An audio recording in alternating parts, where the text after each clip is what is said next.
ঈদের ছুটিতে বাড়িতে এসেছি, আর হাঁসের মাংস খাবো না সেটা কি হয়? যে কথা সেই কাজ, চলে এসেছে হাঁসের মাংস। কাটা বাছা হচ্ছে, মা সবই কাটছে,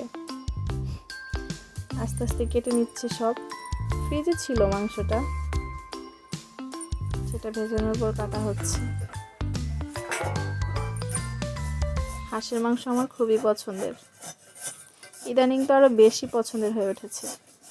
রান্নাটা দেখুন, জাস্ট এত জোস হয়েছে, কি বলবো। যেমন কালারটা তেমন সুস্বাদু, স্বাদে বাহারে 100-100।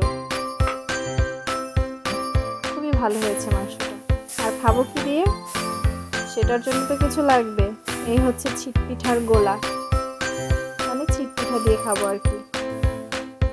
ছিটপিঠা দিয়ে হাঁসের মাংস খেতে খুবই ভালো লাগে, তাই মাকে বলে ফেললাম, আর সেটা বানানোর জন্য প্রস্তুতিও শুরু হয়ে গেল। মাটির চুলোতে ছিটপিঠা, সেটা মজাই আলাদা অবশ্য।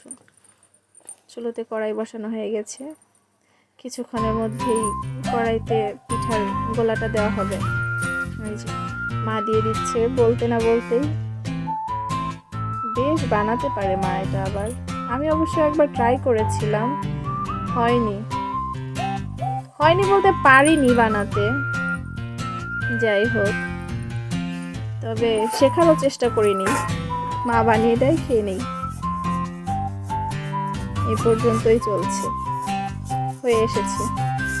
দেখুন কি সুন্দর হয়েছে, অনেক সুন্দরভাবে উঠে যাচ্ছে। আমি যখন ট্রাই করেছিলাম কোনো মতেই তুলতে পারছিলাম না, এটা কি যে একটা বিচ্ছিরি ব্যাপার, কি বলবো। কত সুন্দরভাবে উঠে যাচ্ছে দেখুন।